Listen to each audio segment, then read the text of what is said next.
آپ سے مخاطب تھے، واقعہ کچھ یوں ہوا تھا کہ ہمارے حضرت اقدس حضرت خواجہ محمد عرفان صاحب رحمۃ اللہ علیہ آپ کو اپنے صاحبزادہ گرامی قدر مولانا قاری عبدالسلام صاحب سے بیٹوں سے سب سے محبت ہوتی ہے. تو عبدالسلام صاحب سے محبت کا تعلق کچھ زیادہ تھا، اور آپ ایک بہت عظیم آدمی تھے، انتھک آدمی تھے. میں نے ناموز صحابہ کی تحریک میں ان کو چلتے ہوئے دیکھا ہے، دوڑتے ہوئے دیکھا ہے. تو آپ کی وفات کا جو حادثہ پیش آیا تھا وہ ایک ایسا حادثہ تھا جس حادثے نے بالعموم آپ کے تمام احباب کو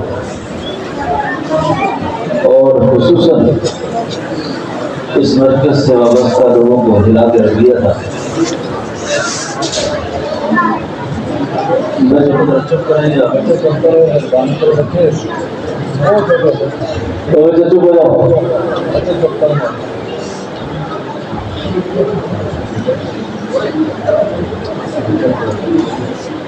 اس واقعہ کا کبھی اثر ہے تو حضرت صاحب نے بہت زیادہ محسوس کیا تھا. تو ایک دن مجھ سے فرمانے لگے کہ عبدالسلام نام کے جتنے علماء پاکستان میں ہیں ان کو آپ کی ذمہ داریاں یاد آنے گی. تو میں نے بہت سے علماء کے نام وغیرہ حضرت کو بتائے. ان میں قاری صاحب کا نام بھی بتایا، ولیل کو بتایا کہ ان کو میں ساتھ لے کر آیا.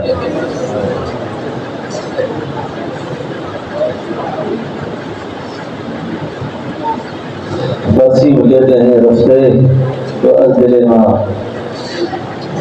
آپ تو چلے گئے اور آپ کی یادیں ہمارے دل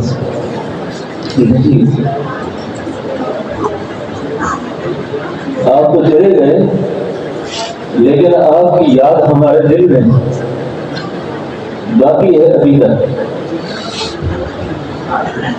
اور حقیقی بات یہ ہے کہ شاید مزید دنیا کے ہنگامے اور فتنے اللہ نے کو ہی دکھانے تھے، اور بہت جلد اللہ نے اپنے پاس بلا کر اپنی جنتوں کا مہمان کر دیا.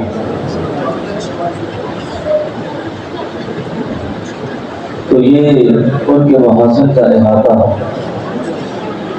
ممکن نہیں ہے. اور آپ لوگوں میں بہت سے لوگ ایسے ہیں جنہوں نے حضرت کا زمانہ پایا ہوگا، آپ کو دیکھا ہوگا، آپ کی مجالس کی ہوگی. حمیت دین، غیرت دین اور سنت پر فدا ہونے کا جذبہ جو اللہ نے آپ کو ودیعت فرمایا تھا، یہ آپ ہی کا حصہ تھا. کسی شاعر نے کہا تھا، اور یہ اللہ کا شکر ہے، میں دوستوں سے کہتا رہتا ہوں کہ ان لوگوں کا ہم نے دیکھا ہے، دیکھا ہی نہیں بہت قریب سے دیکھا ہے، بہت قریب سے دیکھا ہے. میرے بیٹے آج میرے ساتھ صبح آئے والی گزر صاحب نے مجھے کہتے ہیں ابھی یہ راستہ اتنا متاثر کون ہے، اتنا پرپیش ہے. تو اس وقت آج سے 20 سال پہلے تو میں نے کہا جب محبت ہوتی ہے نا تو محبتیں راستے نہیں دیکھتی. عقیدت اور احترام کے جو رشتے ہوتے ہیں ان کو اس سے کوئی دلچسپی نہیں ہوتی کہ راستے کیسے ہیں. چلتے چلتے تھک کے پوچھا تھا پاؤں کے سالوں نے کتنی دور بساری ہے بصری دل والوں نے، تو اہل دل کے پیچھے، اہل نظر کے پیچھے اس بات کو نہیں دیکھا جاتا کہ وہ دیہات ہے یا شہر ہے، کنواں میٹھا ہو، پانی شفاف ہو تو پینے والے آ ہی جاتے ہیں، اور کنواں صاف نہ ہو، بالکل شہر کے مرکز میں ہو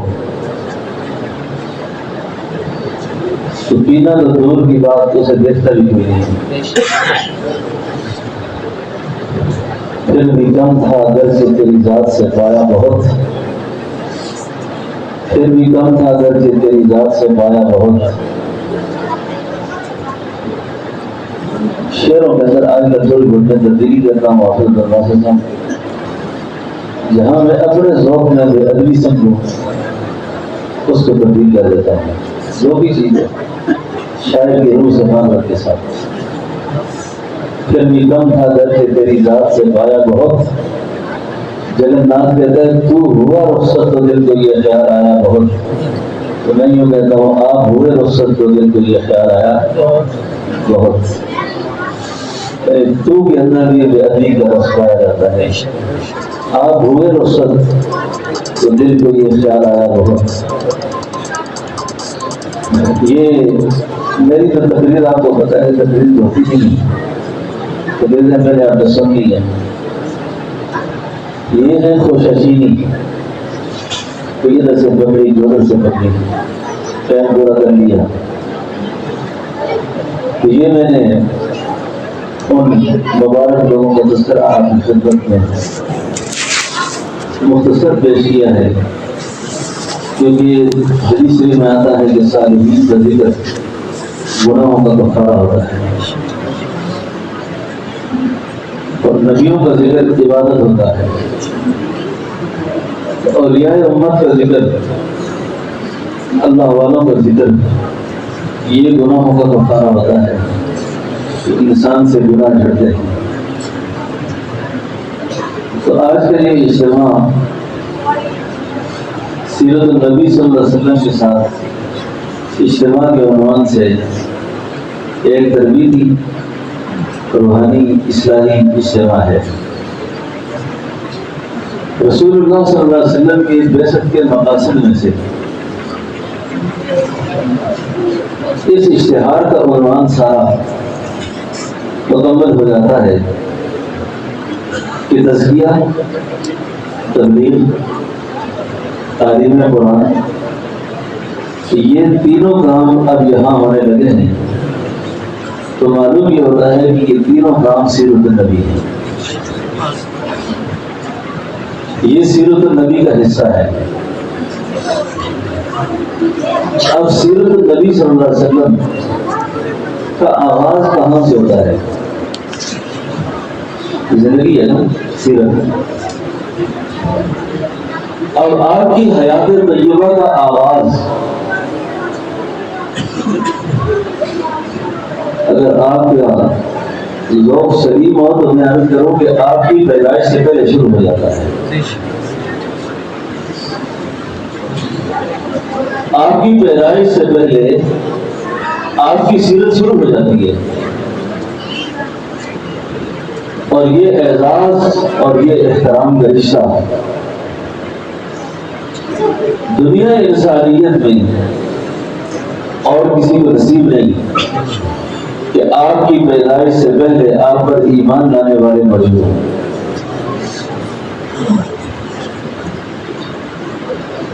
آپ کی پیدائش سے پہلے آپ پر ایمان لانے والے موجود ہوں،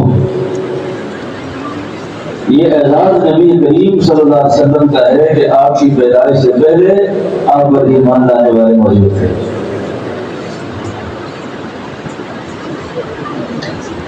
اور اس جانثاری اور محبت کا انہوں نے اظہار کیا کہ ترکا یمن جب وہ مختلف شہروں کو، علاقوں کو روکتے ہوئے مدینہ منورہ آتا ہے، اور مدینہ منورہ پہنچنے کے بعد اندھیرا چھا جاتا ہے، تو آپ کا راہب بھی کہتا ہے، عالم بھی کہتا ہے کہ بادشاہ سلامت اگر میں اپنی جان کی امان پاؤں تو آپ اس شہر کو فتح نہیں کر سکتے۔ تو کیوں؟ اس نے کہا اس لیے فتح نہیں کر سکتے کہ یہ شہر نبی آخر الزمان کا مسکن ہے، یا اللہ کے آخری حبیب آئیں گے۔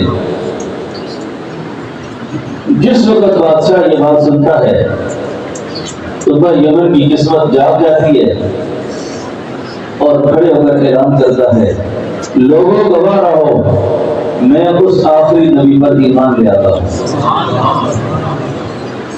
اس پر ایمان لے آتا ہوں، اور بات ایمان تک ختم نہیں۔ پھر وہ یہ کہتا ہے کہ اللہ کے حبیب اگر آپ میری زندگی میں آ گئے تو آپ مجھے اپنے نوکروں میں پائیں گے، اپنے غلاموں میں دیکھیں گے، اور اگر ایسا نہ ہوا تو حضور میں آپ کے لیے مدینہ میں ایک گھر بنا کے جا رہا ہوں، اور مجھے یہ معلوم ہوا ہے کہ آپ کو اپنی قوم تنگ کرے گی، ستائے گی، پریشان کرے گی، تو آپ ہجرت کر کے یہاں اس شہر میں آئیں گے۔ جب آپ یہاں تشریف لائیں تو پہلے سے آپ کے لیے مکان بنا ہوا ہوگا، یہ مکان میری طرف سے آپ کو تحفہ ہے، ہدیہ ہے، آپ یہاں آ کے آرام فرمائیں۔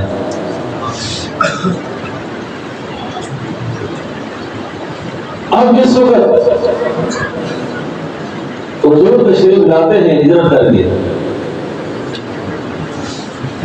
اس کے درمیان بہت ساری باتیں ہیں، میں مختصر عرض کروں گا، لیکن کیونکہ اس بات کو مکمل کر دوں۔ جب آپ تشریف لے آتے ہیں تو آپ نے وہ کتابوں میں سیرت کا یہ واقعات پڑھے سنے ہیں کہ مدینہ کی بچیوں نے گیت گا کر آپ کی استقبال کیے تھے، اور یہ وہ مقام ہے۔ اب بھی اگر آپ باب الافراد سے نکلیں تو جہاں پرانا پاکستان ہاؤس تھا اس کے سامنے پہاڑی پر ترکوں نے اس کے آثار اور علامت لگائی تھی کہ یہ وہ مقام تھا جہاں حضور آ کر ٹھہرے تھے، اور مدینہ کے جو انصار تھے، دو بڑے اہم قبیلے اوس اور خزرج، جنہوں نے آپ کے استقبال میں، آپ کے اعزاز و اکرام میں وہاں کھڑے تھے۔ اب ہر قبیلے والا یہ کہتا تھا کہ حضور میرے گھر آئے، حضور میرے گھر آئے، لیکن اب قبائل کے اپنے اپنے مزاج ہیں۔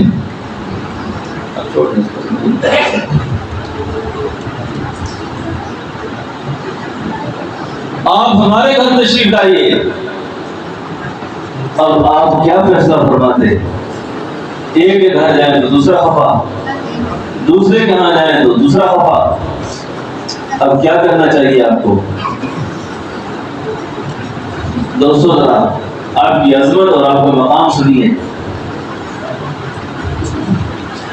سیرت میں لکھا ہے کہ اللہ نے 100 حصہ عقل پیدا کیا، 100 حصہ، اور اس 100 حصے عقل میں اللہ نے ایک حصہ عقل آدم علیہ السلام سے لے کر تا قائم قیامت تمام انبیاء، تمام اولیاء، ڈاکٹر، انجینئر، علماء، دانشور، ہر طبقے کے لوگوں کو اللہ نے ایک حصہ عقل دیا، اور 99 حصہ عقل اللہ نے اپنے محبوب کو دیا۔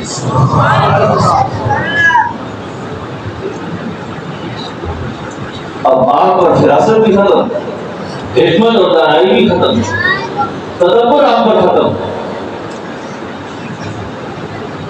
اب آپ نے جو اس وقت فیصلہ ارشاد فرمایا اس میں قبائل کے مزاج کی بھی رعایت رکھی، اور آپ نے یوں ارشاد فرمایا کہ میں اس سواری پر ابھی سفر کروں گا، جہاں میری سواری جا کر ٹھہر جائے میں وہی آرام کروں گا۔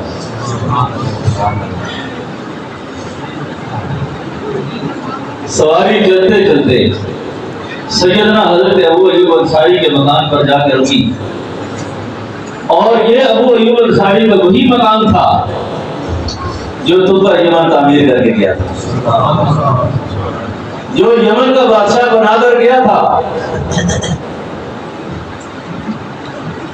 اللہ اکبر۔ تو آپ کی پیدائش سے پہلے آپ پر ایمان لانے والے، آپ پر غائب میں ایمان لانے والے،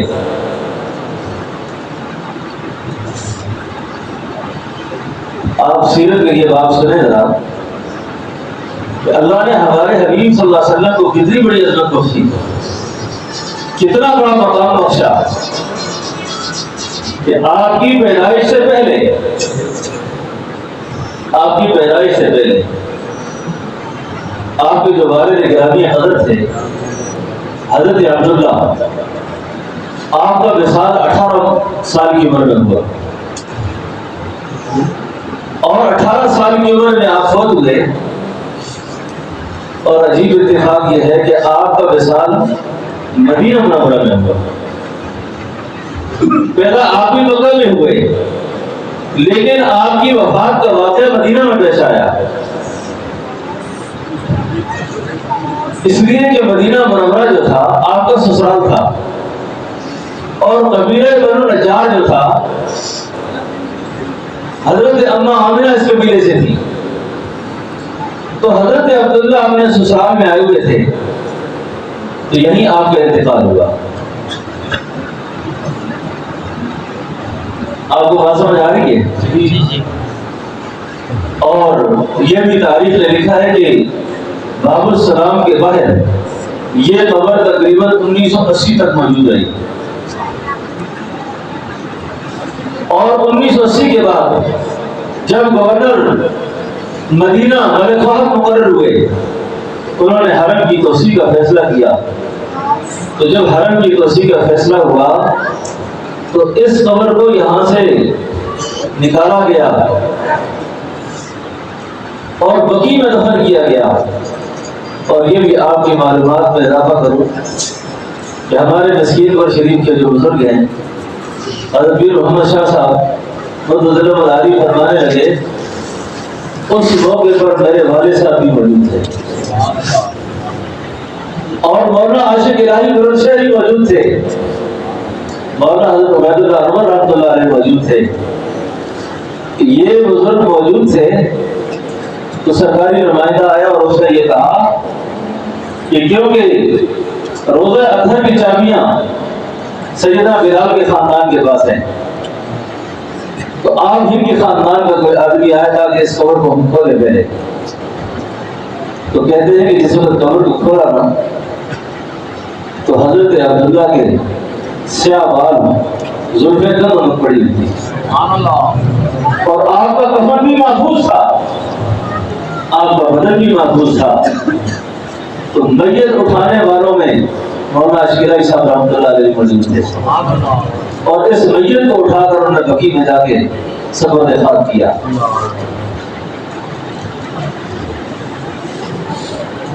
یہ بات تو پڑھی لکھی میں سوچ رہا تھا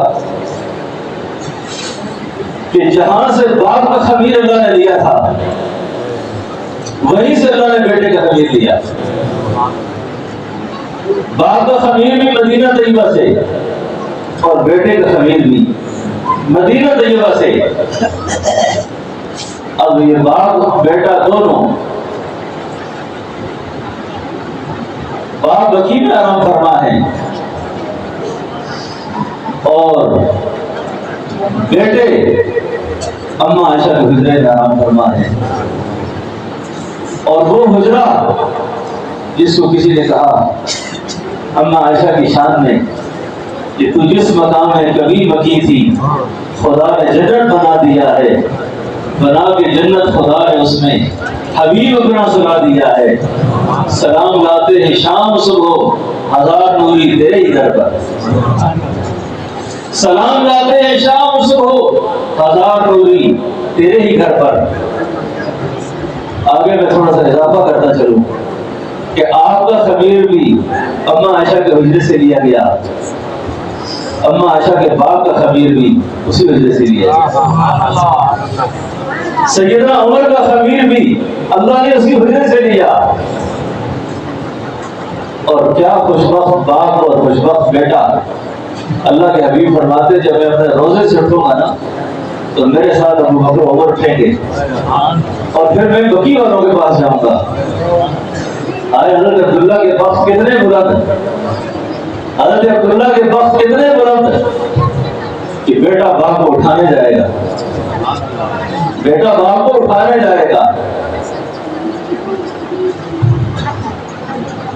تو آپ کی پیدائش سے پہلے اچھا یہ بھی بات سن لیں، اللہ کے حبیب ایک دفعہ بچپن میں مدینہ منورہ آئے تھے، مدینہ منورہ ایک دفعہ تشریف لائے آپ، جب آپ کی عمر مبارک 6 سال تھی، اور یہ وہی سفر تھا کہ اما آمنہ اپنے میکے آئی تھی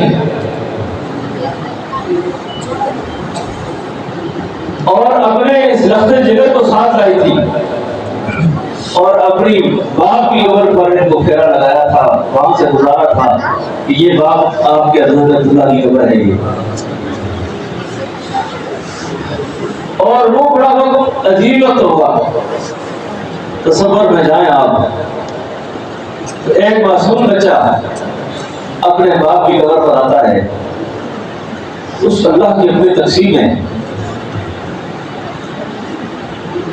کہ کیسے وہ یتیموں کو پیغمبر کر دیتا ہے،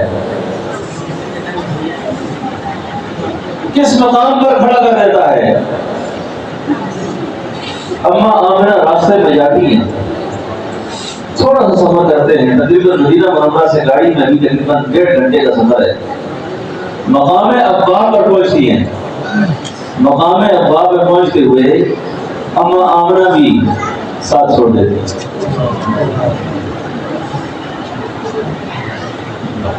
اللہ تو قطرے کو چاہے تو سمندر کر دے، تو چاہے تو یتیموں کو پیغمبر کر دے، آپ کو کون پوچھ سکتا ہے؟ جن مبارک اور جن اوقات میں خواتین کی میری بات سن رہی ہیں، جن مواقع پہ اللہ کے نبی روئے تھے، جہاں آپ کے آنسو آپ کے رخساروں پر آئے ہیں، ایک عالم نے کتاب لکھی ہے رسول اللہ کے آنسو، صرف ان روایات کو درج کیا ہے جن روایات کے اندر حضور کے آنکھوں سے آنسو مبارک گرے ہیں، ان میں یہ مبارک یہ وقت بھی تھا کہ جب آپ نے اما آمنہ کو سپرد خاک کیا تو ماں کے قدموں کی طرف کھڑے ہو کر حضور بہت روئے۔ دوستو آداب زندگی بھی سمجھو، عام مسلمان کی قبر پر جب جائے نا آدمی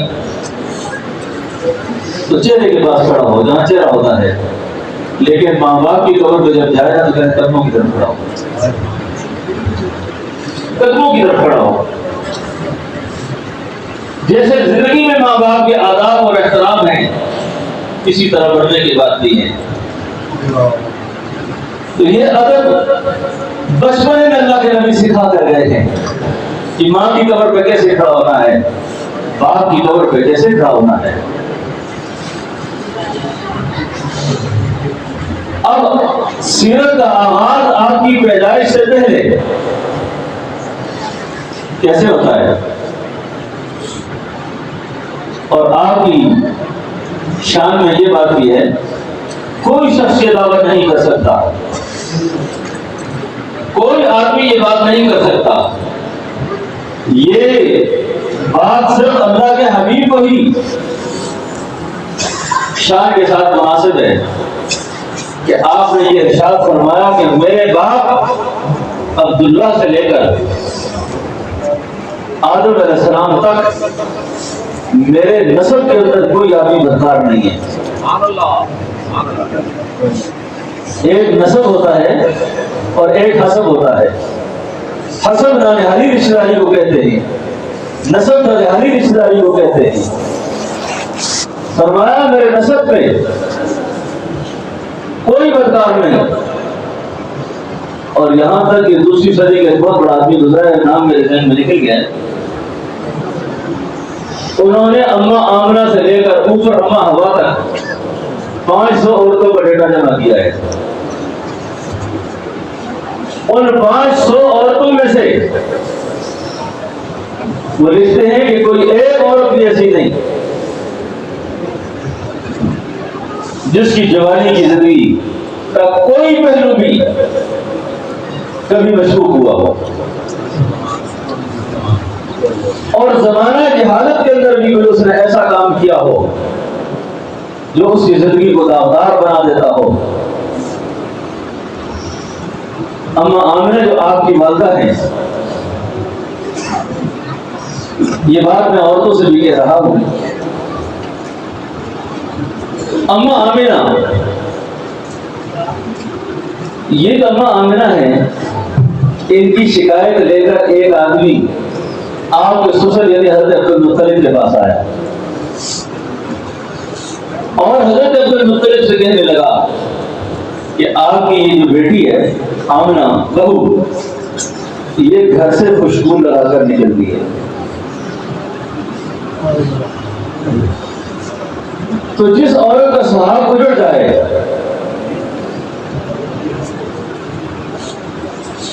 بیوہ ہو جائے اس عورت کے لیے مناسب نہیں ہے کہ وہ گھر سے خوشبو لگا کر نکلے۔ اور ویسے بھی میں مسکرات سے عرض کر رہا ہوں کہ رسول اللہ صلی اللہ علیہ وسلم نے ان عورتوں پر سخت ناراضگی کا اظہار فرمایا ہے جو گھر سے خوشبو لگا کر نکلتی ہیں۔ عام طور پر تربیت نہ ہونے کی وجہ سے عورتیں گھر میں تو برتن دھونے والی داسیوں کے روپ میں ہوتی ہیں، اور جب گھر سے باہر نکلتی ہیں تو سارے گناہوں سے انکار کر کے نکلتی ہیں۔ ہمارے بزرگوں کا اللہ نے حکمت کو، دانائی کو کھولا تھا۔ مجدد ملت حضرت تھانوی رحمۃ اللہ علیہ سے کسی نے پوچھا کہ حضرت میری اہلیہ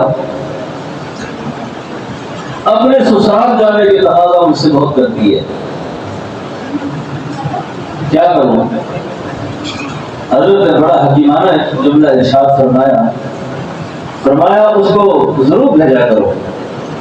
کسی شریف مرد کا یہ کام نہیں ہے کہ وہ بیوی کو مارے، بیوی کو گالیاں دے، بے جا ڈانٹے، یہ حضور کی سیرت کے خلاف ہے۔ یہ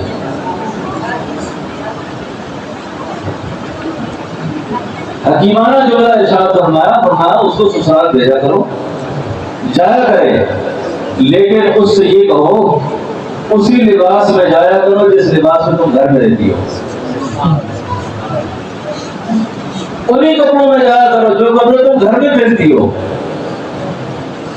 سہیلیوں سے ملنے کا شوق ہے،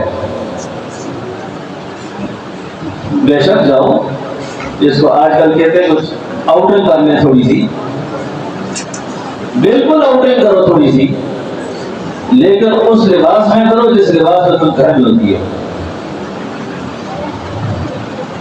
ورنہ عورت کا بناؤ سے گاڑ کر کے گھر سے نکلنا کسی بہت بڑے بدعت سے خالی نہیں ہے۔ طلاق کی شرح میں جو اضافہ ہوا اور مرد بدنظری کے مریض ہوئے، اور بدنظری ایک ایسی بیماری ہے یہ جس کو لگ گئی ہے اس سے نور ایمان کو صاف کر دیتی ہے، نہ اس کی نماز، نہ اس کا روزہ، نہ اس کے اعمال، کسی چیز میں جان نہیں ہوتی۔ خیر، اما آمنہ سے حضرت عبدالمطلب کو کسی نے شکایت کی کہ آپ خوشبو لگا کر نکلتی ہیں گھر سے، تو حضرت آمنہ فرمانے لگی ابا جی میں نے کہاں خوشبو دیکھی، میں نے کہاں سے خوشبو لگائی، جب سے میرے پیٹ میں یہ بچہ آیا ہے، اس بچے کے میرے پیٹ میں آنے کے بعد میرے جسم سے مشک کی خوشبو پھوٹ گئی ہے۔ اور بات یہاں تک ختم نہیں، اتنی میں نے اونچی بات کی ہے نا، اتنی سبحان اللہ میں نے نہیں سنی، کیونکہ میں نے ابھی خطیبوں کو سنا ہے تو میرا ذوق خطابت کی طرف انگڑائیاں لے رہا ہے، اور ناخوان اور خطیب کا جو ذوق ہوتا ہے نا، وہ کسی کو بات سمجھ آئے نہ آئے وہ کہتے سبحان اللہ کہو نا، تو سبحان اللہ ایسی چیزیں جو زور سے نہیں نکلتی نا، جب بات سمجھ آ جائے تو پھر سبحان اللہ خود ہی نکلتی ہے۔ لیکن کچھ مضامین ایسے ہوتے ہیں نا جس کے بیان کرنے کے بعد اگر سبحان اللہ کی اچھا نہ آئے تو بندہ خطیب یہ کہتا ہے کہ اس بدذوق میں جو میں بیٹھا ہوں، تو وہ اپنے ذوق کو ہی سناتا ہے۔ پھر کیوں شاہ صاحب یہ نصیر الدین صاحب نصیر گولڈوی جب بڑا بھاری مضمون بیان کرتے تو فرمایا کرتے تھے تو سمجھ آوے نہ آوے چلو میں ہوں اپنے ذوق میں سنا سکتا، آپ کو سمجھ آئے نہ آئے اب میری گفتگو اپنے ذوق سے ہوگی۔ پھر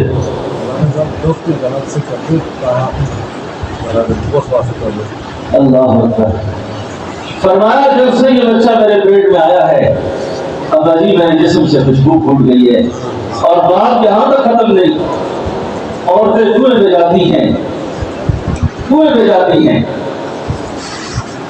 رسیاں ڈول پھینکتی ہیں، ڈول کھینچ کے تھک جاتی ہیں، لیکن جب میری باری آتی ہے تو مجھے ابھی ڈول پھینکنے کی ضرورت پیش ہی نہیں آتی کہ پانی اوپر باہر آ جاتا ہے،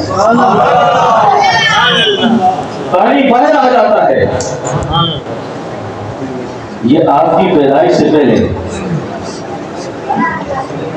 یہ آپ کی پیدائش سے پہلے کے واقعات ہیں، اب تفصیل کا وقت نہیں ہے، اب آپ کی پیدائش ہوتی ہے، اب آپ کی پیدائش، یہ جو واقعے تھے نا کہ حضور ہم جیسے تھے، ہم جیسے نہیں، یہ عقیدہ کفر ہے،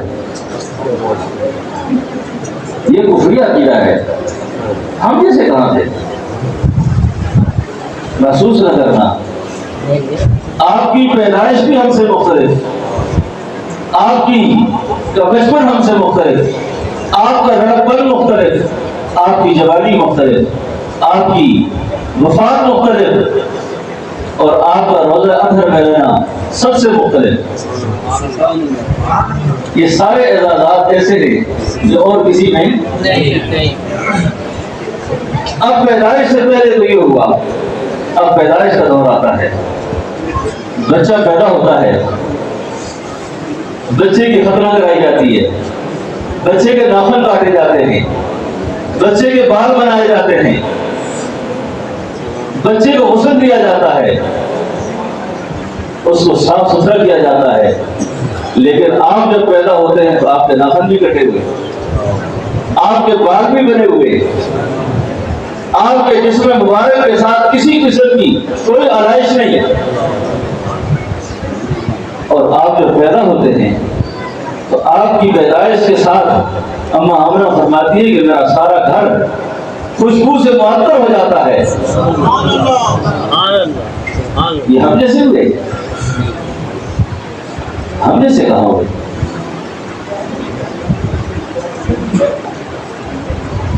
اللہ اکبر۔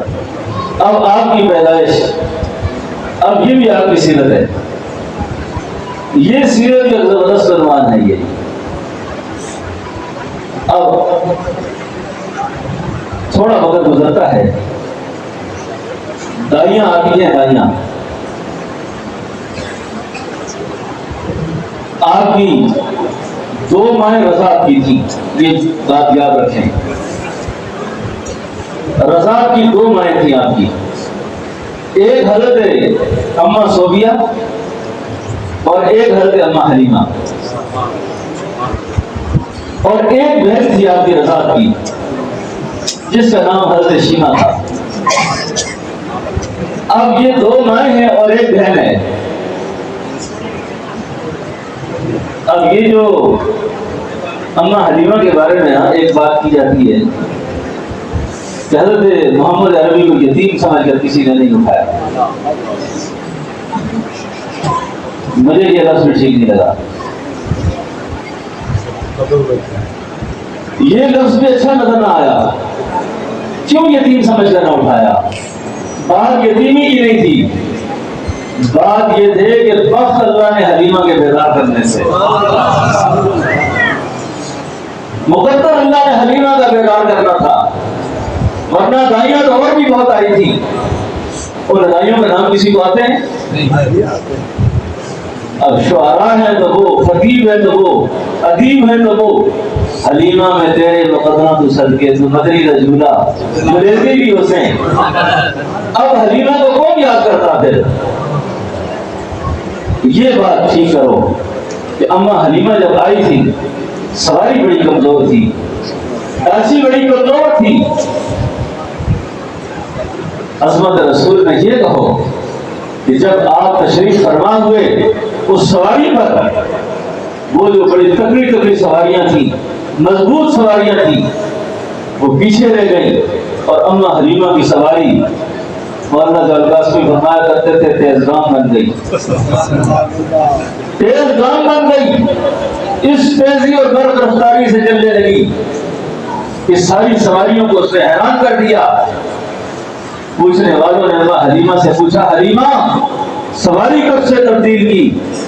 اماں حلیمہ کا جواب یہ تھا، سواری تبدیل نہیں کی، آج سوار تبدیل ہو گئے، سوار بدل گئے۔ سوار کے بدلنے سے ایسا ہوا۔ دوستو، آپ اماں حلیمہ کے گھر جاتے ہیں اور اماں حلیمہ کہ گھر کی برکات، گھر کے اندر رحمتوں کا نزول اس انداز سے شروع ہو جاتا ہے کہ سارے لوگ حیران ہیں کہ یہ قریشی بچہ جب اس گھر میں آیا ہے، اس گھر کو تو چار چاند لگ گئے اس کو۔ یہ اب آپ کی پیدائش کے بعد کی سیرت ہے تھوڑی سی۔ اکثر آپ کی سیرت کو 40 سال سے بعد بیان کیا جاتا ہے۔ نبی نبی ہوتے ہیں، وہ پیدائش سے پہلے بھی نبی ہوتے ہیں، پیدائش کے بعد بھی نبی ہوتے ہیں، وہ لڑکپن میں بھی نبی ہوتے ہیں، جوانی میں بھی نبی ہوتے ہیں۔ ان کی نبوت کا جو سلسلہ ہے وہ اظہار اس کا 40 سال میں ہوا، لیکن آپ پر جو صدق اور امانت اور دیانت اور آپ کی خوبصورتی اور رعنائی، آپ کی چمک اور دمک، یہ آپ سے پیدائش سے پہلے اور پیدائش کے بعد سے شروع ہو گئی تھی، یہ شروع ہو گئی تھی۔ شعراء بھی اپنی شان والے ہوتے ہیں۔ کسی نے سورج کی روشنی سے تشبیہ دی کہ آپ سورج کی طرح ہیں، کسی نے کہا جی آپ چاند سے بھی خوبصورت ہیں، کسی نے کہا جی آپ یوں ہیں، آپ یوں ہیں۔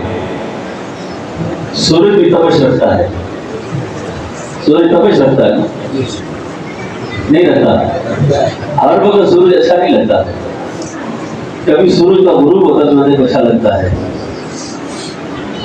چاند سے تشبیہ دی، کسی شاعر نے بہت اچھا کہا، چاند سے تشبیہ دینا، چاند سے تشبیہ دینا یہ بھی کوئی انصاف ہے؟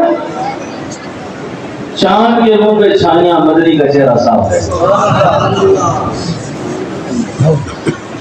تو بھائی جن کے اشاروں سے چاند دو ٹکڑے ہوئے ہوں، جن کے اشاروں سے چاند دو ٹکڑے بنے ہوں، اس چاند سے تشبیہ دینا یہ کوئی انصاف کی بات ہے؟ یہ کوئی انصاف نہیں۔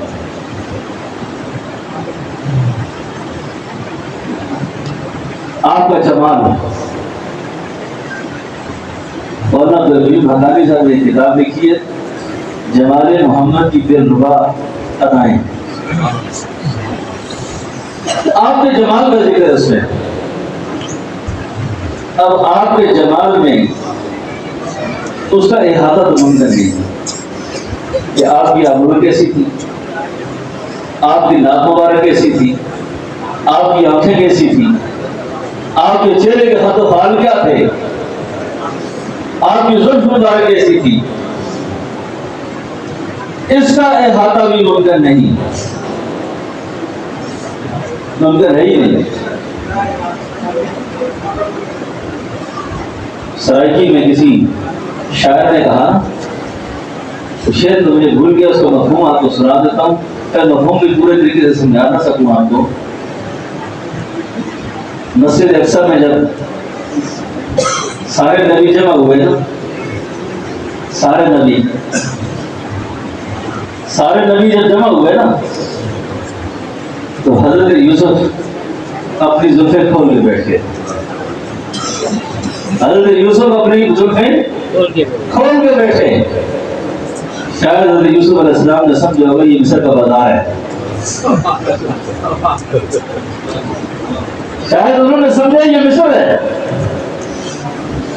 جب آقا کی برات مسجد اقصی میں داخل ہوئی تو آقا کو دیکھتے ہی یوسف علیہ السلام کیا تھے، سارے انبیاء کی نظریں جھک گئی. اور آپ اس وقت مسجد اقصی میں امامت کے مصلی پہ کھڑے ہوئے. اس پر ایک اور بات بھی آپ کو سنا تو بھول جاؤں گا. کسی مناظر عالم سے کسی نے پوچھا نبی کی کیا تعریف ہے، نبی کی کیا تعریف ہے؟ انہوں نے کہا نبی کی تعریف یہ ہے کہ جنہوں نے مسجد اقصی میں اللہ کے نبی کے پیچھے نماز پڑھی ہے.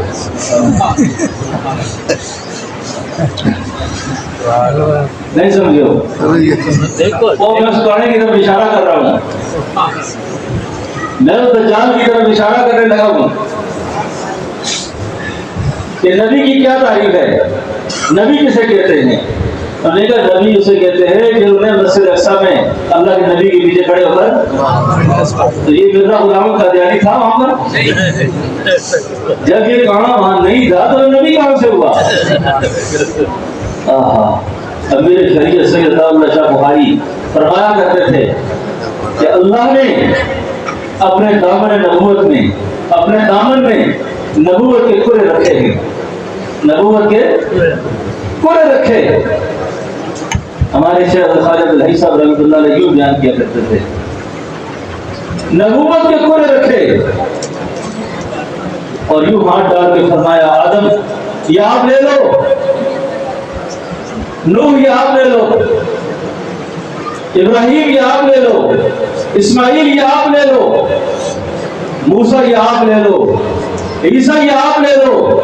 لیکن جب نبی آخر زمان کی باری آئی تو دامن جھاڑ کے فرمایا محمد سب کچھ آپ لے لو، سب کچھ آپ لے لو. اب ہماری دامن میں نبوت کا کوئی پورا ہے نہیں تو یہ مرزا اللہ دی کہاں سے نبی ہوا؟ یہ کہاں سے نبی ہوا؟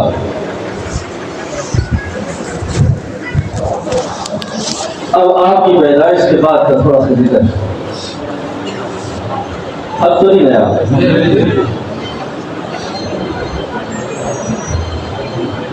اب پیدائش کے بعد کا ذکر. یہ سیرت بڑی عجیب ہے، اور اس سیرت میں بھی آپ کو میں خواتین بیٹھی ہیں تو ساتھ ساتھ ان کو بھی درمیان میں رکھوں تاکہ وہ محسوس نہ کریں بیچاری کل سے انتظار میں ہے کہ میں ان سے کچھ بات کروں. یہ جو بہنوں کے حق ہوتے ہیں نا، بہنوں کے حق، ماں کا حق، رشتہ داریوں کے حقوق. یہ بہن جو شیما تھی نا، اس کا بچپن اللہ کے حبیب کے ساتھ گزرا تھا. آپ تو بڑے والے لوگ بڑے سے ہیں، بہنوں کو وراثت میں آپ دیتے ہوں گے جی. بس نہیں دیتے تو پھر نہ کوئی تبلیغ کا فائدہ ہے، نہ حج کا فائدہ ہے، نہ عمرے کا فائدہ ہے. کہ کئی سارے لوگوں نے حجوں میں زور رکھے ہوتے ہیں، عمروں میں زور رکھے ہوئے ہیں، روز جناب تبلیغ کے لیے نکل جاتے ہیں. لیکن بیٹی کو جو وراثت میں حصہ دینے کی باری آ جائے نا، اور کہتے ہیں جی ہے نا شادی میں اتنا سامان دیتے ہیں نا کہ یہ روڑے ہے. لیکن شرم نہیں آتی ہے ہم سے وراثت مانگتی ہیں. اللہ کے نبی نے بہن کا حق بتایا، کیونکہ میں اس لیے ضروری بات کرتا ہوں بھول جاتا ہوں پھر. اب یہ جو شیما تھی یہ آپ کی بچپن میں آپ کے ساتھ رہی، ان کا حضور کے ساتھ بچپن گزرا. حنین کی جنگ میں یہ قید ہو کے آئی تھی. جب حنین کی جنگ میں یہ قید ہو کر آئی تو صحابہ کرام اللہ نے ان پر حیا، عفت، پاکدامنی، تقویٰ، طہارت وہ تو نگاہ نبوت کی برکت سے ایسا کھلا ہوا تھا کہ آنکھیں جھکی ہوئی کھانا رکھ کر جاتے۔ میں بھول نہ جاؤں تو یہ بات بھی کہہ دوں، یہ تو صحابہ تھے 1400 سال کے بعد افغانستان کے اندر، بولو نا سبحان اللہ۔ اگلا مضمون آپ کو سمجھ آنا چاہیے۔ ریڈلی مریم عورت جو ابتدائی سرگرمیوں میں ملوث پائی گئی تھی اور اس کو گرفتار کیا گیا تھا، اور گرفتار کرنے کے بعد جس وقت طالبان کے نمائندے اس کے لیے کھانا لے کر جاتے تھے، اس کے چہرے کی طرف نہیں دیکھتے، وہ نوجوان اس کے چہرے کو نہیں دیکھتے تھے۔ یہ میں نے خود مریم کی کتاب میں پڑھا۔ وہ کہتی ہیں کہ اتنے حیا والے نوجوان ہوتے تھے، جب کھانا میرے سامنے رکھتے تھے تو مجھے دیکھتے نہیں تھے، اور آگے چل کے کہتی ہیں کہ جب میں اپنے مخصوص لباس کو دھو کر تار پہ ڈالتی تھی، اپنے کپڑے دھو کے ڈالتی تھی، وہ اتنے حیا والے ہوتے تھے کہ میری اس مخصوص لباس اور ان کپڑوں کی طرف نظر نہیں کرتے تھے، اور میں ان کی ٹیسٹ کرتی تھی۔ اور میں نے جیل میں ہی فیصلہ کر لیا کہ یہ جس مذہب کی یہ تبلیغ کرتے ہیں، جس مذہب کی یہ جاننے والے ہیں، وہ مذہب جھوٹا نہیں ہو سکتا۔ میں نے جیل کی سلاخوں کے پیچھے کہا لا الہ الا اللہ محمد رسول اللہ۔ یہ اسلام ہے۔ ایک اور بات کر دوں، بھول نہ جاؤ پھر آؤں گا پیچھے۔ دعوت تبلیغ کا کام اچھا کام ہے کہ نہیں؟ بہت مبارک محنت ہے، زندگیاں بدلی لوگوں کی، زندگیوں میں انقلاب برپا ہوئے، کیونکہ بصرف ایک مقصد والذی بعث فی الامیین رسولا منہم یتلو علیہم آیاتہ ویزکیہم ویعلمہم الکتاب والحکمہ۔ اس لیے دین کا کوئی شعبہ بھی آپس میں حریف نہیں ہے، دین کے سارے شعبے آپس میں رفیق ہیں۔ کوئی آپ سے پوچھے کان ضروری ہے کہ ناک؟ کان ضروری ہے کہ ناک؟ آنکھ، تینوں، آنکھ بھی ضروری ہے، ناک بھی ضروری ہے، اور کان بھی۔ نوجوانوں آپ سے یہ بات کرنے لگا ہوں، بچیوں آپ سے یہ بات کرنے لگا ہوں۔ اشفاق احمد ہمارے ملک کا ایک بہت بڑا کالم نگار گزرا ہے، ادیب گزرا ہے، اس نے اپنے ناول میں یہ بات لکھی ہے۔ کہتا ہے کہ میں انگلینڈ میں تھا، انگلینڈ میں، اور اپنی بیوی قدسیہ کے ساتھ باغ میں ٹہل رہا تھا، اور ایک لطیفہ بھی تھوڑا سنا دو آپ کو ساتھ بولیے۔ یہ اشفاق احمد کہتا ہے کہ میں روزانہ اپنی بیوی کو یونیورسٹی لے کے جاتا تھا۔ کہاں لے کے جاتا تھا؟ اور میں گاڑی سے اتر کر اپنی بیوی قدسیہ کا دروازہ کھولتا تھا، تو اس کی سہیلیاں کہتی تھی دیکھو کتنا تابعدار ہے تمہارا شوہر، کہ کاش ایسا شوہر ہمارا بھی ہوتا۔ اشفاق احمد کئی عرصے تک گاڑی کا دروازہ کھولتے رہے، لیکن ایک نے اسراف سے پردہ اٹھایا، اس نے کہا اس کا ناک بات سے خراب ہے، اس کا ناک بات سے خراب ہے، اندر سے یہ کھلتا نہیں ہے۔ تو بیویوں کا بھی احترام کیا تو ایسا صاحب لٹو بھی نہ بنا کرو۔ لٹو سمجھتے ہو؟ جی، کس کو کہتے ہیں؟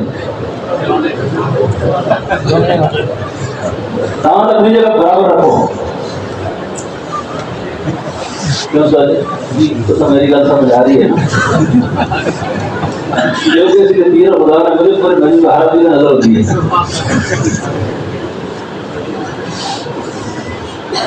مرد کو اپنے دانت برابر رکھنے چاہیے۔ بزرگوں سمجھ آئی نا اس کا کیا مطلب ہے؟ عورت کو بے حیا نہ کرو، عورت کے ساتھ بداخلاقی بھی نہ کرو۔ عورت کی جنگ میں کوئی جیتا آج تک؟ عورت کے ساتھ جنگ کر کے کوئی جیتا آج تک نہیں ہے۔ خیر وہ اشفاق احمد نے لکھا ہے، کہتے ہیں کہ ہم ایک باغ میں گئے، تبلیغ کے نوجوانوں کو دیکھا کہ وہاں گشت کر رہے تھے، گشت کر رہے تھے اور اسلام کی ترغیب و دعوت چلا رہے تھے۔ یورپ کی جو گندی تہذیب ہے نا، یہ جو لوگ ویزے کے پیچھے مرتے ہیں، وہاں جانے کے لیے مرتے ہیں، لا حول ولا قوت الا باللہ، معاشی فکر کے لیے ذلیل ہو کر یورپ نہیں جانا چاہیے کبھی بھی۔ اللہ یورپ میں بھی ہے، پاکستان میں بھی ہے۔ کہتے ہیں کہ پریشان عورتیں ہوتی ہیں، ان کی تبلیغ اور بات کو دیکھ کر وہ ان کے قریب آئی، پھر اس نوجوان نے نماز پڑھائی۔ نماز پڑھانے کے بعد وہ جو بے چین عورتیں، جو پریشان عورتیں بیٹھی ہوئی تھیں، انہوں نے بڑے شوق سے آپ کی تبلیغ کو سنا، آپ کی دعوت کو سنا۔ جب آپ کی دعوت کو سننے کے بعد واز ختم ہوا تو ایک نوجوان لڑکی نے اس دائی نوجوان کو ہاتھ بڑھایا مصافحے کے لیے،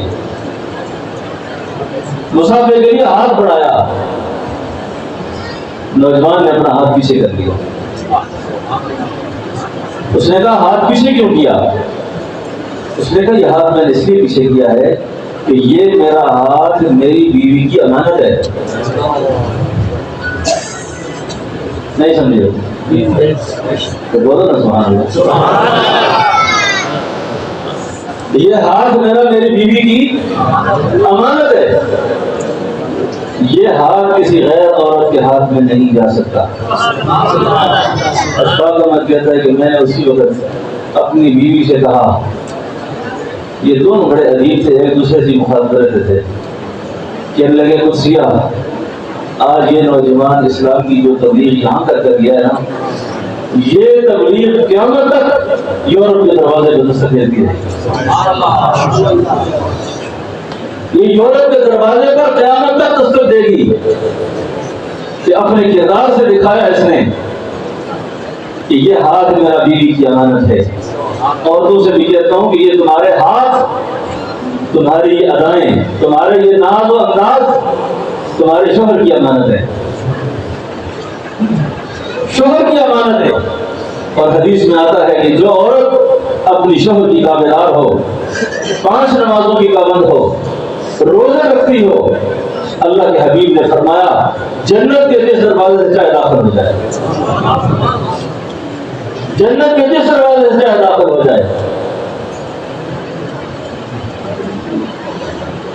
ایک خاتون آتی ہے اللہ کے حبیب کی خدمت میں، آپ عرض کرتی ہیں حضور میری شادی ہونے کو ہے، میری شادی ہے، مجھے ایسی نصیحت فرما دیں جو میری اس زندگی کے اندر میرے لیے رہنما ہو۔ آپ ارشاد فرماتے اس خاتون سے خاوند کا حق بتایا، خاوند کا حق بتایا۔ اب یہ حق سننے کے بعد جا کر ایسا نہیں ہے کہ جا کر آپ گھر میں بیٹھ جائیں کہ جی ہمارے بارے میں تو آج یہ بات بیان ہوئی، سنی۔ ایک خواتین میرے درس میں آتی تھی، ان کے خاوند بھی ایک دفعہ اکٹھے آئے ہوئے تھے، تو دونوں کو درمیان میں رکھنا بڑا مشکل ہوتا ہے۔ اب میری کوشش تھی کہ خاوند کو بھی سمجھاؤں کہ عورت کا کیا حق ہے، عورت کو الگ سمجھانا پڑتا ہے۔ اب جب دونوں مجمع اکٹھے ہوں تو کئی سارے مرد شیئر ہو جاتے ہیں سن سے کہ جی دیکھو وہ بتا میرے پاس آیا کہتے جی پیر صاحب میں تو پیر مان کے راضی ہو گیا، تو یہ بڑی جنانی ایسی استھتی ہوئی ہے، ایسی استھتی ہوئی ہے، آج تو بات اس نے میرے نال کبھی بداخلاقی نہیں کی، لیکن مردوں کو حیا کرنی چاہیے۔ امیر شریعت سید عطا اللہ شاہ بخاری فرمایا کرتے تھے یہ بچیاں جب آٹا گھولتی ہیں نا، اس آٹے میں آنسو شامل ہوتے ہیں۔ یہ نکاح کے 2 بول سن کر ایک اجنبی آدمی کے ساتھ اٹھ کر آ جاتی ہیں اور دفتر تیرا ہی تو آسرا ہے، اس کو تیری سارے پر کوئی آئی ہے، تو بھی ہر وقت غصے میں ہو، تو بھی ہر وقت بزرگ کئی بیٹھے ہمیں ناراض نہ ہونا۔ ہمارا میرے پاس ایک آدمی ہے، مجھے کہتا جی پیر صاحب میرے تے اللہ نے بہت بڑے فضل دیے، میرے تے اللہ نے بڑے فضل دیے، خیر ہو تو جی نہ نو نہ دھی نہ جنانی نہ پتر میرے سامنے کوئی بندہ بیٹھ نہیں سکتا، اگر تو انسان ہوتا ہے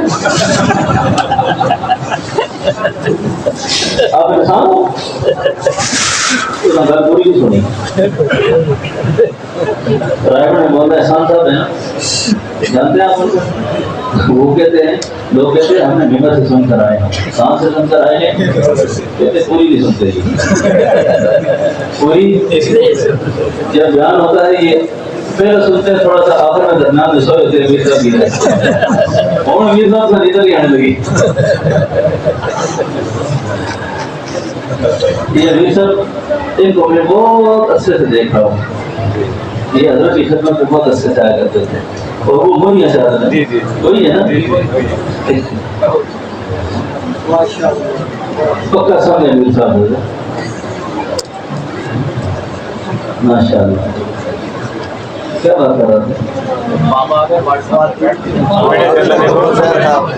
بابا تک پہنچایا تھا، وہ بابا کہنے لگا میں بیٹھا کے بڑے فضل ہیں، نہ بیوی بات کر سکتی ہے میرے سامنے، نہ بہو بات کر سکتی ہے، نہ بیٹا میرے سامنے بیٹھ سکتا ہے، یہ اچھی بات ہے؟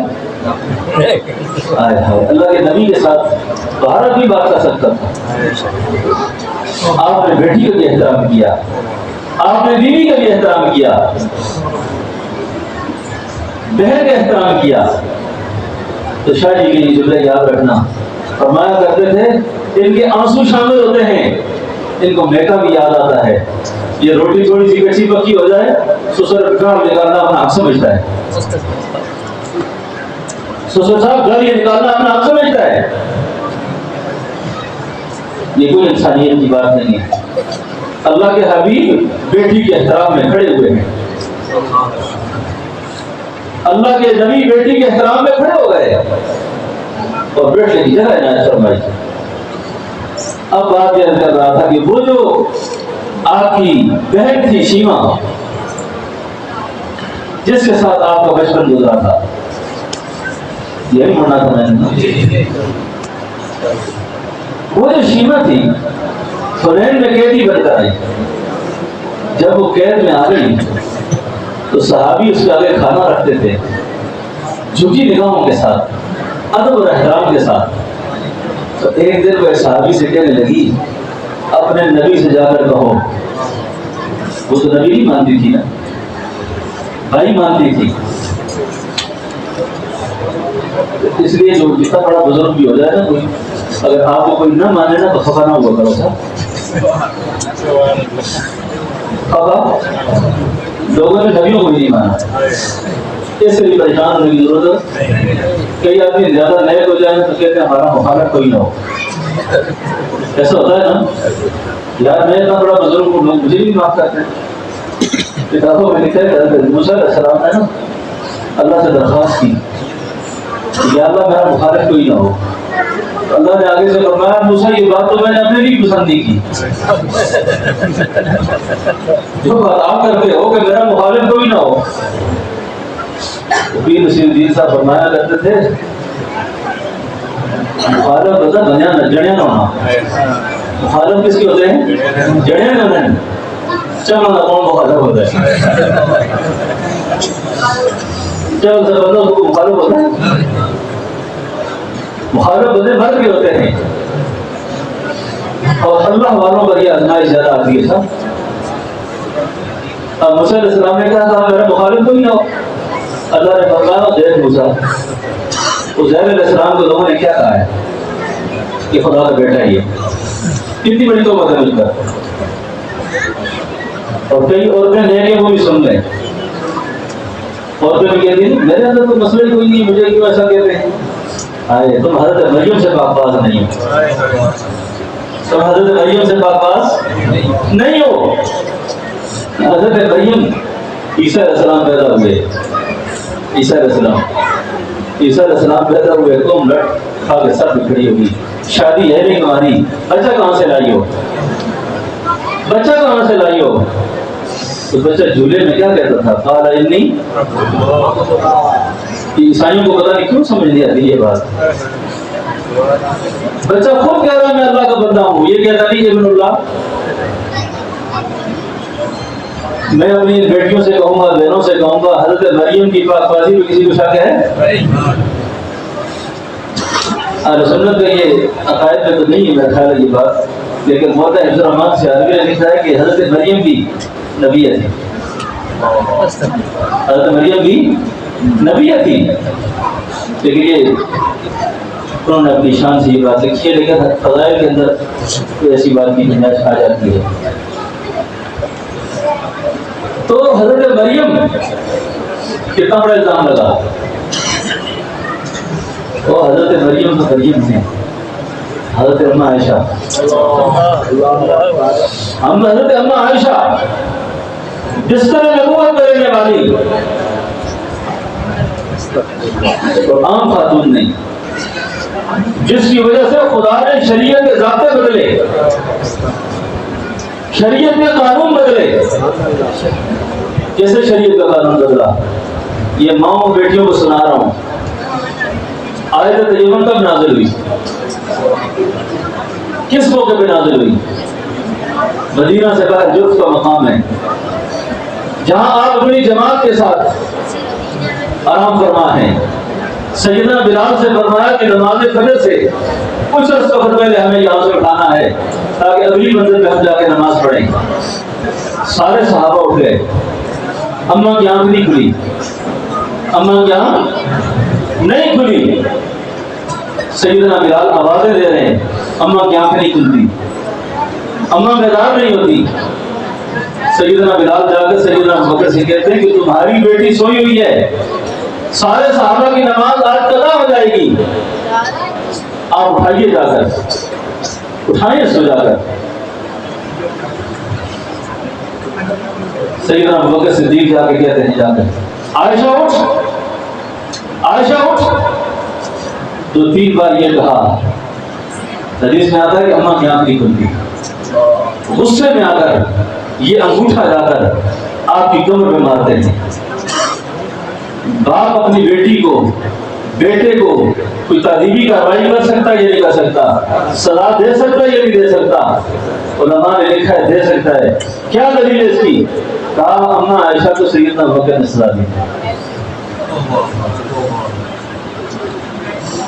اب سزا تو ہو گئی، اماں کمر پہ ہاتھ رکھ کے بیٹھ گئی، درد کے مارے۔ خیمے میں اللہ کے نبی پوچھتے ہیں عائشہ کیا ہوا؟ فرمایا ابا جی نے مارا ہے، ابا جی نے مارا ہے۔ ابھی کتنی بات ہوئی تھی، جبریل پہنچا ہے، اس طرح بات تھی، جبریل پہنچا ہے، اور جبریل نے آ کر کہا، جبریل نے آ کر کہا اللہ کے محبوب، اللہ کے محبوب، اللہ فرما رہے فَإِن لَّمْ تَجِدُوا مَاءً فَتَيَمَّمُوا صَعِيدًا طَيِّبًا۔ آج کے بعد اپنے صحابہ سے یہ کہیں، کیا کہیں؟ صحابہ سے یہ کہیں کہ پانی نہ ملے مٹی سے تیمم کر لیں، لیکن عائشہ کو سویا ہوا نہیں اٹھانا تھا،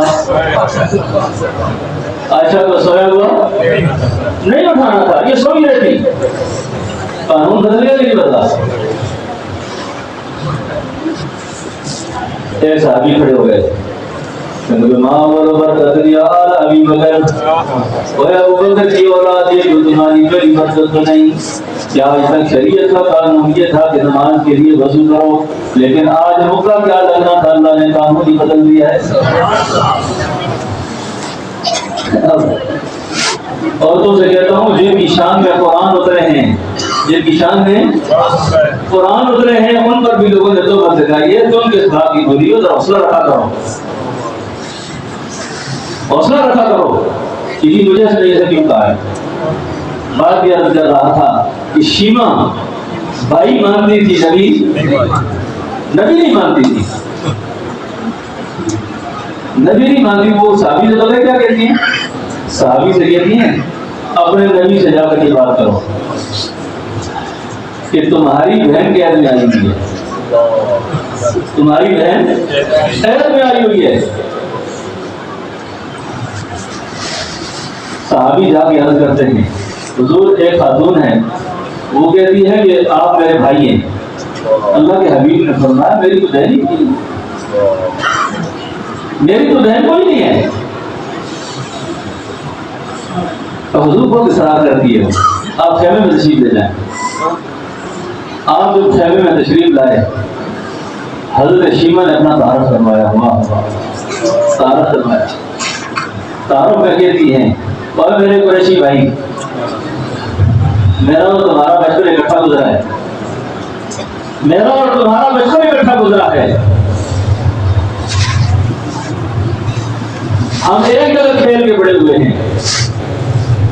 کتابوں میں لکھا ہے کہ حضرت شیمہ کی حضور گفتگو بڑی احتیاط اور آرام سے سن رہے تھے تو حضرت شیمہ فرمانے لگی میری اور آپ کی بچپن میں لڑائی ہوئی، آپ نے میرے ہاتھ پر دان مبارک گاڑے تھے، اس کے نشان اب بھی ہیں. حضور اپنی بہن کے احترام میں اتنے پس گئے کہ آپ نے فرمایا تو شیمہ نہیں ہے. اس نے کہا میں شیمہ ہوا مخلیفہ کی بیٹی ہوں. جس وقت یہ کہنا تھا کہ حضور اپنی بہن کو دے کے آ گئے اور یہ دنیا کا کوئی فرما روا ایسا نہیں، دنیا میں ایسے اختلاف برپا کرنے والا کوئی شخص نہیں آیا جس نے آ کر گھر میں یہ اعلان کیا ہو. فرمایا شیمہ بھائی کا گھر بہن کا ہوتا ہے، بھائی کا گھر یہاں رہنا چاہو تو گھر تمہارے لیے حاضر ہے، لیکن بہنوں بیٹیاں اپنے گھر میں اچھی لگتی ہیں کہ حضور میں اپنے گھر جانا چاہتی ہوں. یہ اعزاز اور اکرام اللہ کے نبی نے 2 اونٹ منگوائے یا 2 گھوڑے منگوائے جن پر سامان رکھ کر 2 صحابہ کو فرمایا کہ میری اس بہن کو پورے اعزاز کے ساتھ اس کی گھر پہنچا کے آؤ، گھر پہنچا کے آؤ.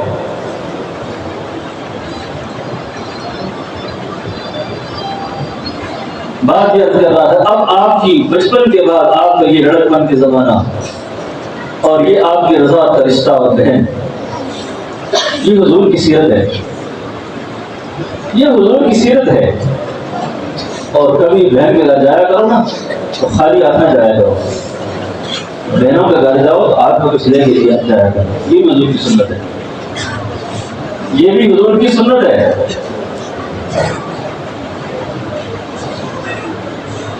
کریں گے ایسا کہ نہیں کریں گے؟ وراثت میں آگے رہیں گے کہ نہیں رہیں گے؟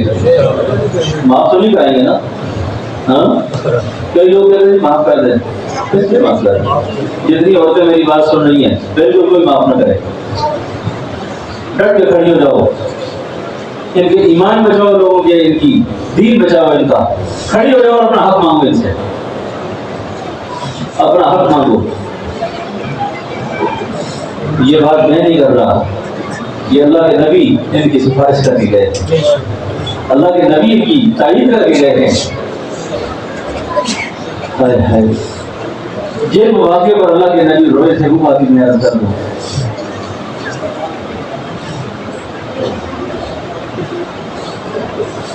ایک وہ ماں کے قبر پہ روئے، ایک موقع تھا حضرت اماں سلمہ کی. اماں سلمہ فرماتی ہیں کہ حضور جب فاطمہ تو زہرا رخصت ہوئی نا، فاطمہ کی رخصتی پر روئے. اور پتہ کس بات پر روئے تھے؟ فاطمہ کی رخصتی پہ اس لیے روئے تھے کہ جس وقت اماں فاطمہ کو دلہن بنا کر گھر سے نکالا جا رہا تھا نا، تو اماں سلمہ نے آواز دے کر کہا آئے آج میری بہن خدیجہ ہوتی تو اس منظر کو دیکھ کے بڑی خوش ہوتی کہ آج بیٹی اپنے گھر کی ہو گئی ہے. اس بات کو سنتے حضور ہو گئے، اس بات کو سنتے حضور روئے جس موقع پر. یہ اماں سلمہ کے الفاظ پر حضور بیٹی کی رخصتی پر روئے. اب یہ جو شیمہ کا قصہ میں نے کیا، یہ بہن تھی، بیٹی کتنی آپ کی؟ 4. شاہ کونین کی 4 صاحبزادیاں. کتنی صاحبزادیاں ہیں؟ 4. آپ یہ کٹاؤ کے ماحول میں رہتے ہیں نا، اس بات کو بھی ذہن میں رکھیں بات کا جواب ٹھیک ہے نا؟ بہت بہترین ہے جواب. 4 شہزادی ہیں. کتنی ہیں؟ 4. ایک آدمی کہنے لگا نہیں کہ حضور کی ایک ہی شہزادی ہے. کتنی ہیں؟ ایک. یہ 3 جو ہیں یہ اماں خدیجہ کے پچھلے گھر سے آئی تھی.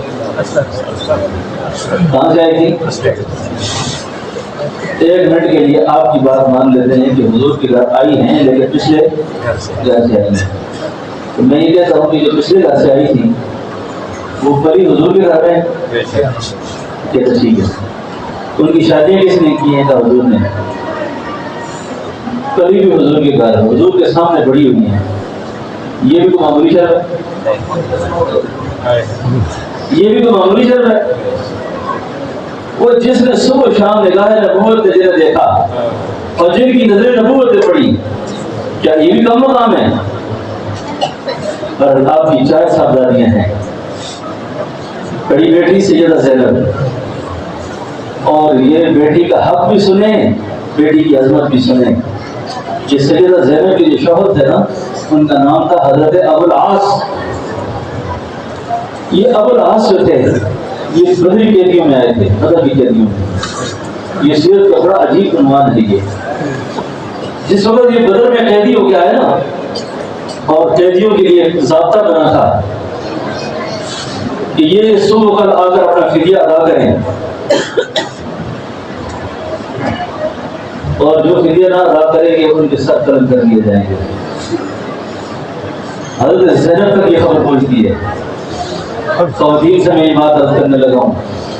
کہتے ہیں عورت کی وفا کا پتہ مرد کی پریشانیوں میں چلتا ہے، غم میں چلتا ہے، اس کی بیماری میں چلتا ہے. تو جہاں سے میری بات رہ گئی تھی نا اس کو پورا کر دوں. جو نصیحت پوچھی تھی کہ حضور مجھے وصیت کر دیں، تو آپ نے فرمایا تھا اگر خامد کے جسم میں خون اور پیپ پڑ جائے اور تجھے زبان لگا کے بھی صاف کرنا پڑ جائے تو تو اپنے خامد کا ادا نہیں کر سکتا. اب خامد کی پریشانی کا پتہ کیسے چلتا ہے؟ حضرت زینب اپنے گلے سے ہار اتارتی ہیں اور ایک شہری کو دیتی ہیں کہ بدر چلے جاؤ. بدر کے جہاد کی کمانڈر ان چیف میرے ابا حضور نبی کریم صلی اللہ علیہ وسلم تک یہ ہار پہنچا دو اور ان سے یہ کہہ دو کہ میرے شوہر ابو العاص کو آپ رہا کر دیں. میرے شوہر ابو العاص کو رہا کر دیں. سیرت نے لکھا ہے کہ جس وقت وہ ہار بدر پہنچتا ہے، ہار بدر پہنچتا ہے، اس ہار کو دیکھ کر اللہ کے نبی رونا شروع ہو جاتے ہیں.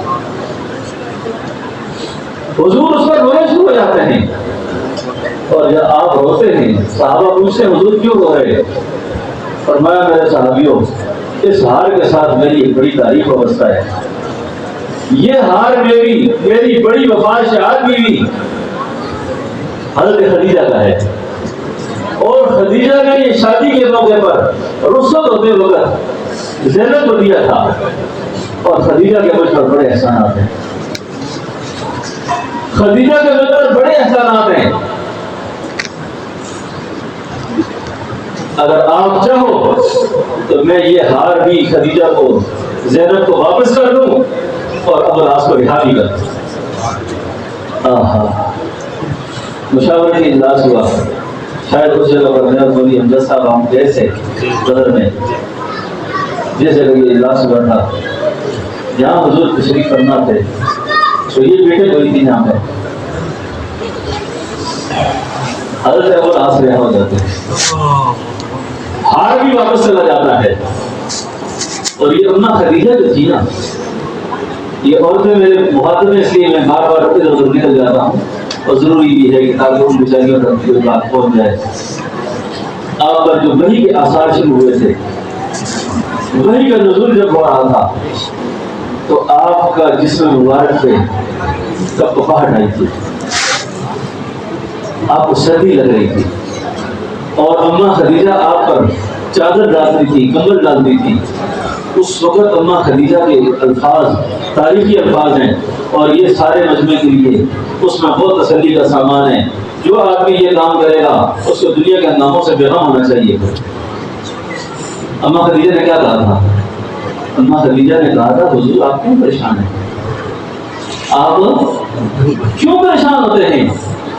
آپ تو یتیموں کے کام آنے والے ہیں، آپ تو غریبوں کے کام آنے والے ہیں۔ اسی کو حدیث کار نے کہا تھا یتیموں اور ضعیفوں کو پناہیں مل گئی آخر، یتیموں اور ضعیفوں کو پناہیں مل گئی آخر، حضور آئے تو ذروں کو نگاہیں مل گئی آخر، بجھے چہروں پر زنگ اترا ستے چہروں پہ نور آیا، حضور آئے تو انسانوں کو جینے کا شعور آیا۔ حضور آپ کیوں پریشان ہوتے ہیں؟ آج بھی میں آپ سے عرض کرتا ہوں، عورتوں سے بھی مردوں سے بھی، جس آدمی کی مٹھی کھلی رکھی ہو، جس آدمی کی مٹھی کھلی ہو اس آدمی کو تو پریشان نہیں ہونا چاہیے، اور جس کی مٹھی تنگ ہو نا اس کے بارے میں فرشتہ بھی سب اٹھ کے کہتا ہے خدا اس کی مٹھی کو تنگ ہی رکھ، اللہ اس کی مٹھی کو بند ہی رکھ۔ آپ کہتے ہیں میں غریب آدمی ہوں، میں کیسے صدقہ کروں؟ جتنا تمہارے پاس ہے اتنا دیا کرو، جتنا تمہارے پاس ہے۔ اما خدیجہ کے الفاظ کیا ہے کہ حضور آپ غم نہ کریں، آپ پریشان نہ ہوں، آپ تو سماج کی خدمت کرنے والے ہیں، آپ کی ایک شخصیت سماجی حیثیت سے کتنی بلند تھی پتہ ہے؟ آپ سے مجھ سے مقررہ معاملے نا غلطی سے، تو کئی لوگوں کو ایسی عادت ہوتی ہے آدھی مجرم کی رعایت رکھتے ہوئے اللہ کے نبی کی ایک عادت مذاکر کی کہ کوئی شخص آپ سے قرض مانگتا ہے اور آپ کے پاس ہوتے تو آپ انکار نہ کرتے، اور جب نہ ہوتے تو یوں ارشاد فرماتے کہ تم کسی سے قرضہ لے لو تمہارا قرضہ میں ادا کروں گا، تمہارا قرض میں ادا کروں گا۔ آج اگر کسی مالدار سے بھی کہو نا جی مجبوری ہے قرضہ چاہیے، وہ کہتے ہیں میں خود بھوکا خود پریشان ہوں، ایسا نہ کرو، نہ کہا نہیں بھی دینے کسی کو اچھے طریقے سے ڈال دیا وہ آتا ہوں سر۔ کئی لوگ قرضہ لے لیتے ہیں نا پھر واپس نہیں کرتے، اللہ کے حبیب نے فرمایا جس کو آپ قرضہ دے دیں قرضہ دے دیں اور آپ کو مانگنے کی ضرورت پیش ہے کہ مانگو لیکن آپ کا کام چل رہا ہے، میں جملہ الفاظ حدیث کس طرح آتے ہیں، آپ اس وقت اس سے قرضہ نہیں مانگتے، آپ کو اتنے ہی پیسے صدقہ کرنے کا ثواب اللہ دے دیتے ہیں، اتنے ہی پیسے صدقے کا ثواب اللہ دے دیتے ہیں آپ کو، ضرورت بھی تھی نہیں مانگے۔ پھر بزرگوں نے لکھا ہے کہ پھر جو آپ سے قرضہ مانگے نا اس کی ضرورت کے مطابق نہ دو، اپنی ہمت کے مطابق اپنی ہمت کے مطابق دو تاکہ کل اس سے مانگے نہ پڑے، کل اس سے مانگے نہ پڑے۔ کہاں سے میں نکل گیا تھا؟ اب حضرت زینب کا ہار واپس گیا، یہ بیٹی کے ساتھ کتنا احترام کا تعلق ہے، کتنا بڑا تعلق ہے یہ، اور آگے بات عورتوں کا ایسا عرض کرتا ہوں کہ یہی ابو العاص دوبارہ ایک جنگ میں قید ہو گیا ہے۔ میں نے یہ پڑھا تھا حنین کے حوالے سے تھا، ایک جگہ میں نے بیان کیا کسی نے کہا کہ حنین نہیں ہے، تو جہاں علماء بیٹھے ہوں تو آدمی کو ڈر بھی لگتا ہے، پیچھے سے میں فکر شروع کرتا تھا تو میں آج کل یہ کہتا رہتا ہوں کیا جان دیں گے دیش میں کسی کا اختلاف نہیں ہے کیونکہ آج کل فیسبک کا دور ہے تو کسی بات کو بچانا بن جاتا ہے۔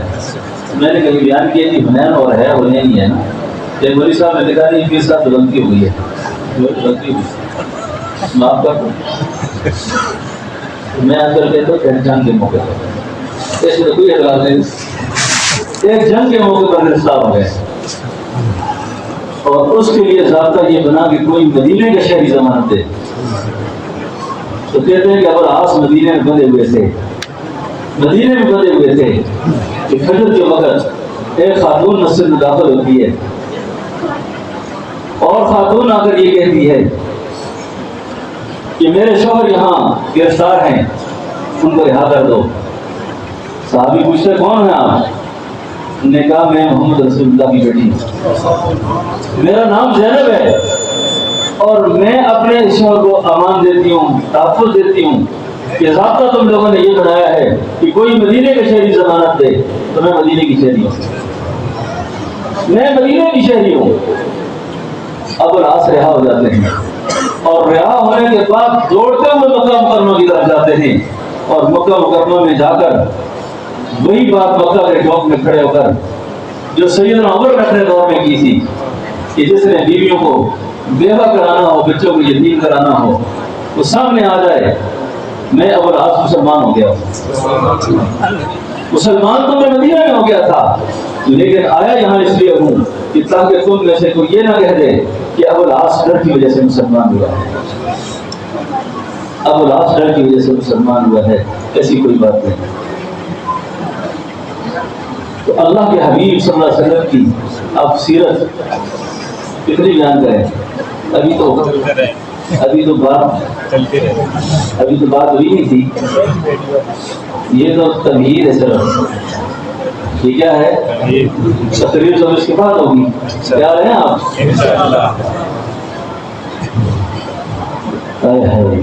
حضور کی سیرت کو کیا بیان کیا جائے؟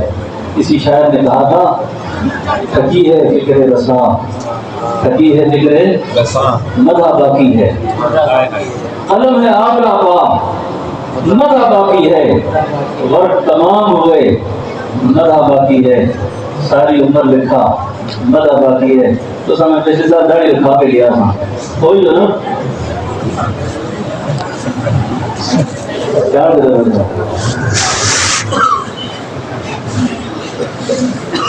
تھکی ہے فکر رساں، مدح باقی ہے، قلم ہے آبرا پا، مدح ورق تمام ہوئے، مدح باقی ہے، ساری عمر لکھا، مدح باقی ہے۔ آپ کی شان اقدس میں یہ چند معروضات پیش کی ہیں، دعا ہے کہ اللہ پاک بارگاہ رسالت میں ان کو قبولیت اور محبوبیت کا درجہ نصیب فرمائے، اور اللہ رب العالمین ہمارے اس درجے کی حفاظت فرمائے، اور ہر طرح کی فتنوں اور شرور سے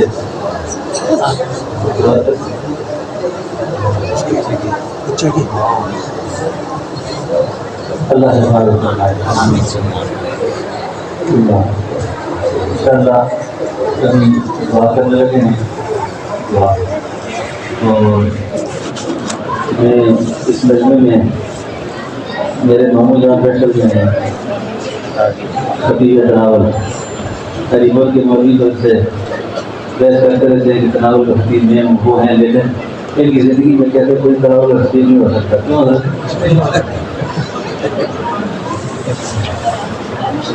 آپ کی تشریف فرما ہے اور حضرات الرحمان کا تشریف فرما ہے، میں نے نام سب مجھے آتے نہیں ہیں، آپ حضرات کے بہت شکریہ کہ آپ نے میری معروضات کو بہت غور و فکر سے سنا۔ تو دعا ہے کہ اللہ پاک آپ تمام حضرات کو سلامت رکھے، حفاظت رکھے، اور سب حضرات علماء اپنے حصے کا کام کرتے جائیں، اپنے حصے کا کام کرتے جائیں۔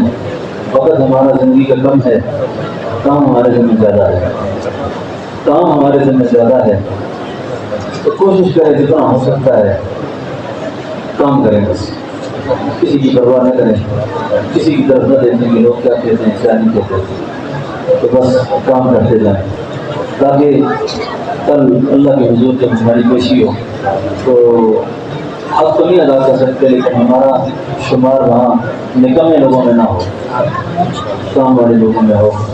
اللہ رب العالمین اس مدرسے کو، اس مرکز کو، اس خانقاہ کو آباد فرمائے، اور ہمارے برادر بزرگ محمود والا حضرت اقدس مولانا قاری محمد عمران صاحب، اللہ تعالیٰ ان کو روحانی جسمانی صحت کے خزانوں کے ساتھ آپ کا سایہ آپ کے بچوں پر، آپ کے بھتیجوں پر، خاندان پر سادہ قائم رکھے، اور جی کو اللہ تعالیٰ صحت و عافیت نصیب فرمائے، ان کا سایہ اللہ پہ قائم رکھے۔ مولانا قاری عمران صاحب میرے سامنے تشریف فرما ہے، جتنی ان کی صلاحیتیں ہیں اتنا کام نہیں کرتے یہ قلعہ مجھے اس سے بہرحال ہمیشہ رہتا ہے، نہ ان کی طرف قرآن پڑھ سکتا ہے، میں نے تو ایسے ہی محسوس کیا، کیا خیال ہے؟ کوئی دوسری رائے نہیں ہونی چاہیے، میں تو ان کا قرآن سنتا ہوں، میری روح مدد کرتی ہے، اور اسی طریقے سے اللہ نے ان کو علمیت بھی مضبوط دی ہے، ہر اعتبار سے اللہ نے کو جامع بنایا ہے۔ آپ لوگ تھوڑا زور لگا کر ان سے استفادہ کریں، زور لگا کے استفادہ کریں، تو پابند کریں کہ ہمیں فیض دیں، بعض اللہ والے تھوڑے نازک مزاج ہوتے ہیں نا فیض دینے میں، تو یہ بھی اسی قسم سے ہیں، ٹھیک ہے نا. تو اب وقت کافی زندگی گزر رہا ہے اور یہ اندر رام یہاں کام کرتے ہیں، ہلکا دست بھی ہوتا ہے، ہلکا ذکر بھی ہوتا ہے. تو کوشش کیا کریں پابندی سے آئیں، وقت سے آئیں، اور اس مسجد کے ساتھ، مدرسے کے ساتھ، ادارے کے ساتھ اپنے ہر قسم کے تعاون کو پیش کریں. بڑوں نے ایک اپنا ان کی زندگی تھی، ایک معمول تھا، کیونکہ میں نے ان کو دیکھا تھا اور بہت قریب سے دیکھا تھا. تو ایک دفعہ قاری دہلی عابد صاحب رحمۃ اللہ علیہ لاہور کے بڑے خطیب سے مجھے کہیں کے ساتھ کسی جلسے میں شرکت کا موقع ملا. تو مجھے کہنے لگے، بات ان کی پوری نقل نہیں کرتا، مولوی حضرات سمجھ جائیں گے علماء. مجھے کہنے لگے کہ لوگوں کو سمجھا کے جاؤ کہ میرا موازنہ حضرت لاہوری اور مولانا فیض اللہ اکبر سے نہیں کرنا، میرا موازنہ حضرت لاہوری اور مولانا فیض اللہ اکبر سے نہیں کرنا. وہ میرے پیر تھے اور میرے دادا پیر تھے، میں عبدالحی ہوں، میں عبدالحی عابد ہوں، میرا کوئی چار رکھیں.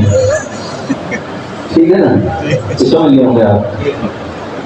ان کا موازنہ جو ہے نا ان بڑوں کے ساتھ نہیں کرنا. ان کی خدمت میں جو بھی آتا تھا نا وہ کرایہ لے کر جاتا تھا،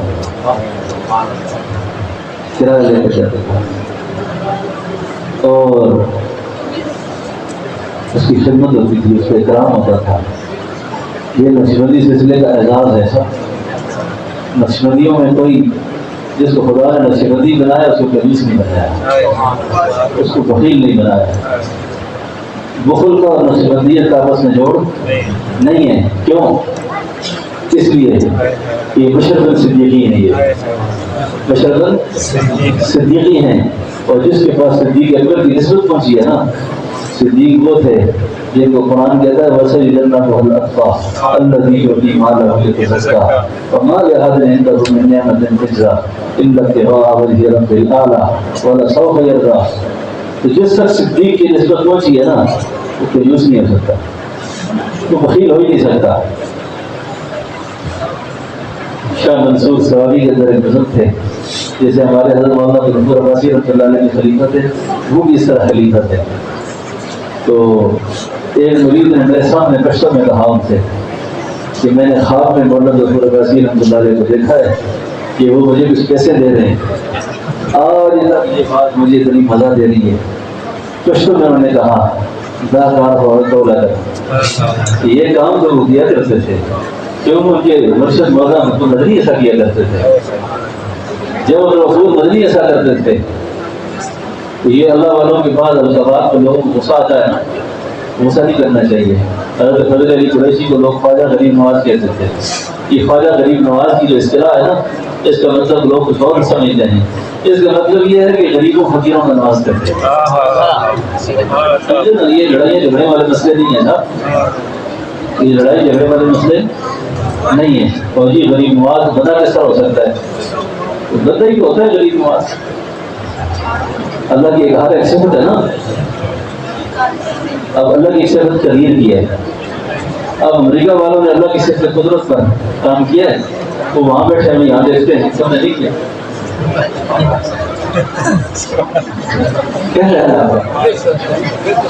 اب جو آدمی اللہ کے جس صفت کا مظہر ہوتا ہے نا، اس سے کوشش کرتا ہے. تو اللہ کی ایک صفت یہ ہے کہ اللہ کریم ہے. اللہ کریم ہے. بندوں کو بھی تو حضرت بڑے کریم بزرگ تھے، بہت سخی بزرگ تھے، لٹاتے تھے، عنایت کرتے تھے. اور یہی اللہ کی شان ہوتی ہے. ٹھیک ہے، یہی اللہ کی شان ہوتی ہے. تو کنجوس نہ بنا کرو تھا. بخیلی کی ایسی چیز نہیں ہے. بخیل آدمی جنت سے دور ہوتا ہے، بخیل آدمی جنت سے دور ہوتا ہے.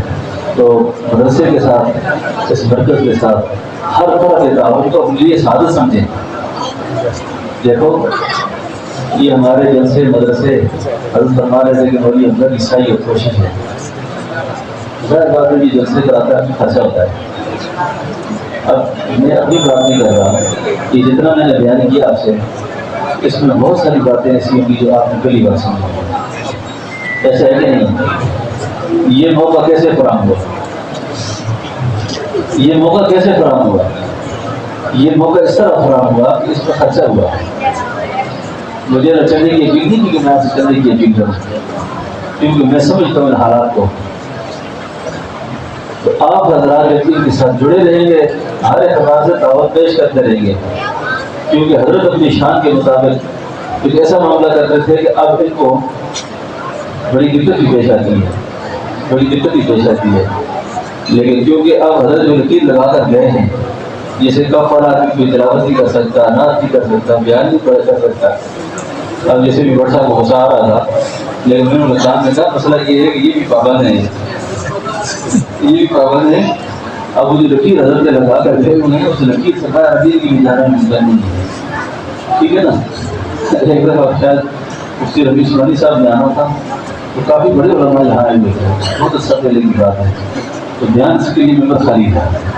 میں پہنچا تو میں نے پھر بیان شروع کیا، کیونکہ حضرت کے ضابطے سے تھا ہی کوئی نہیں تھا. حضرت کے ضابطے بھی کوئی نہیں تھا. اب جب ضابطے بھی کوئی نہیں تھا تو پھر مسئلہ ہو گیا. اگر ابھی حضرت کی نشان ہوتی ہے کہ انہیں نشان کے ساتھ زیادہ مناسب ہوتی ہے یہ باتیں. تو بہرحال اللہ سے دعا ہے کہ اللہ پاک اس مرکز کو آباد رکھے، اسے کی سب بھی کریں.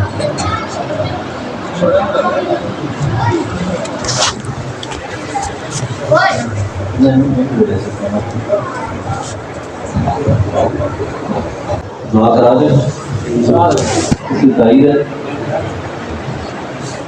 حضرت آپ بھی خبر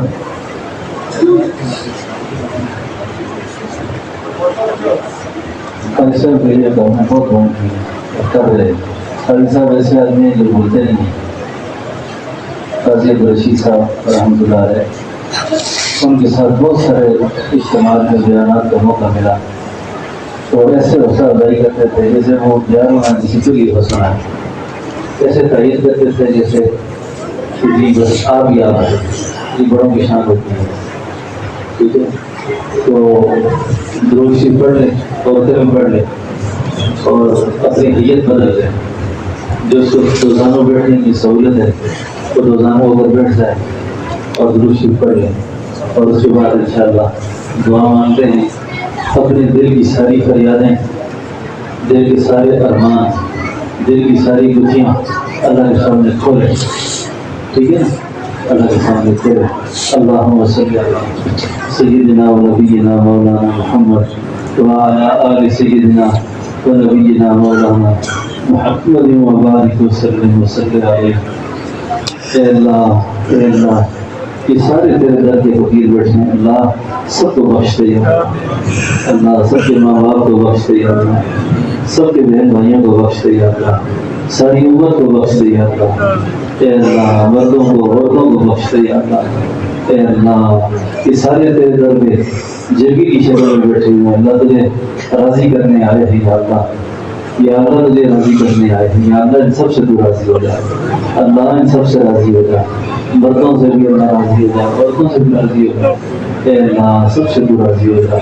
اے اللہ سب سے تو راضی ہو جائے. اے اللہ سب کو بری موت سے بچا. اے اللہ برے انجام سے بچا. اے اللہ برے انجام سے بچا. اے اللہ معذور نہ فرما. یا اللہ محتاج نہ فرما. اللہ جی تنگس نہ فرما.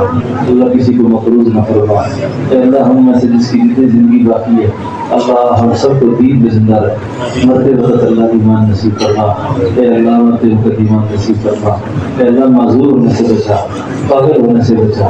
اے اللہ فالج سے بچا، دل کی بیماریوں سے بچا، گردوں کی معذوریوں سے بچا، شوگر سے بچا. اے اللہ جتنی بیماریاں اللہ ہمیں پتہ ہے وہ بھی، جتنی نہیں پتہ اللہ وہ بھی ہم سے دور فرما.